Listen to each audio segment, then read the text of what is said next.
नमस्कार महाराष्ट्र. पिंपरी चिंचवड शहरातून एक मोठी बातमी समोर येत आहे. क क्षेत्रीय कार्यालयाकडून आज केलेल्या अतिक्रमण कारवाईत 18,000 चौरस फूट बांधकामावर हातोडा. क क्षेत्रीय कार्यालयाअंतर्गत प्रभाग क्रमांक 2 बोराडेवाडी येथील गट क्रमांक 233 व 234 इंद्रायणी नदीपात्रातील निळ्या पूर रेषेतील सुमारे 18,000 चौरस फुटाची अनधिकृत बांधकामे निष्कासनाची कारवाई आज करण्यात आली.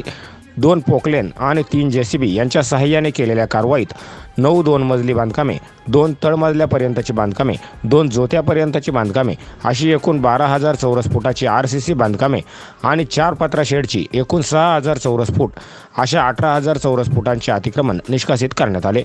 आयुक्त तथा प्रशासक शेखर सिंह यांच्या निर्देशानुसार आणि अतिरिक्त आयुक्त प्रदीप जांभळे पाटील तसेच शहर अभियंता मकरंद निकम यांच्या मार्गदर्शनाखाली पार पडलेल्या आजच्या अतिक्रमण कारवाईत उपआयुक्त मनोज लोणकर, अण्णा बोदडे, उपअभियंता सूर्यकांत मोहिते, कनिष्ठ अभियंता संदीप वैद्य, किरण सागर, बीट निरीक्षक श्रीकांत फाळके, त्याचप्रमाणे भोसरी MIDC पोलीस स्टेशनचे गणेश जामदार, किरण पठारे, 30 पोलीस कर्मचारी, महाराष्ट्र राज्य सुरक्षा मंडळाचे 22 सुरक्षा रक्षक, अतिक्रमण आणि अग्निशामक पथकाचे जवान, वैद्यकीय विभागातील रुग्णवाहिकेचा समावेश होता.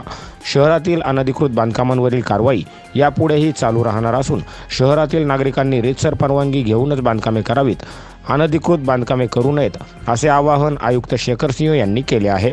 Bureau report N Marathi news.